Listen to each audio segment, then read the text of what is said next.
చేపల పులుసు తయారు చేసుకుంటున్నాం కదా ఫ్రెండ్స్.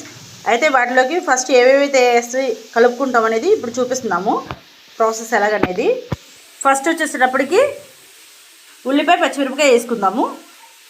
ఉల్లిపాయ కొంచెం ఈ సైజులో కట్ చేసుకుందామండి, ఎందుకంటే ఉడికినా కానీ మనకు తినడానికి చాలా బాగుంటుంది.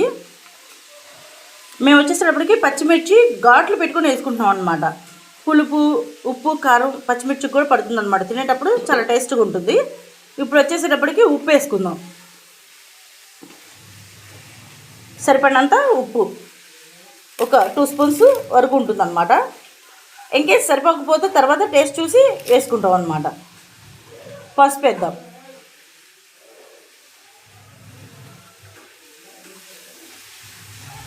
ఒక స్పూన్ వచ్చేసి పసుపు, చిన్న స్పూన్ అండి, అందుకని కొంచెం వేస్తున్నాము. ఇప్పుడు సరిపడా కారం వేసుకుందాం.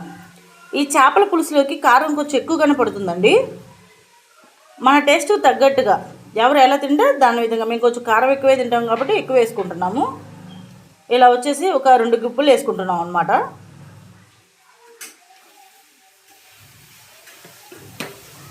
ఇన్కేస్ ఇది కూడా మాకు సరిపోదు అనుకుంటే తర్వాత చూసుకొని కొంచెం కలుపుకుంటాం అనమాట పులుసు పోసిన తర్వాత.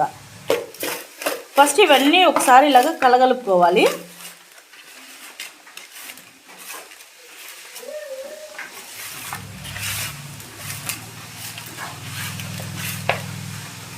ఇప్పుడు ఆయిల్ కూడా పోసుకుందాము. సరిపోలేదండి ముక్కలకి కారము, అందుకనేసి ఇంకో గుప్పెడు కారం కూడా వేసుకుంటున్నాం అనమాట. గుంటూరు మిర్చి కారం అండి ఇది. చేపల కూరలో వచ్చేసేటప్పటికి ఉప్పు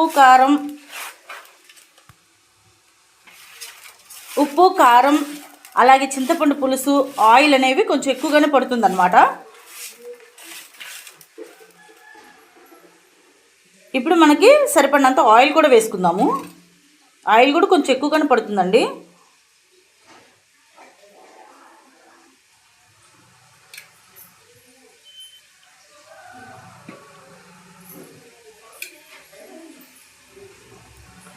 ఒక 3 గంటలు అయితే ఆయిల్ పోసుకున్నాము.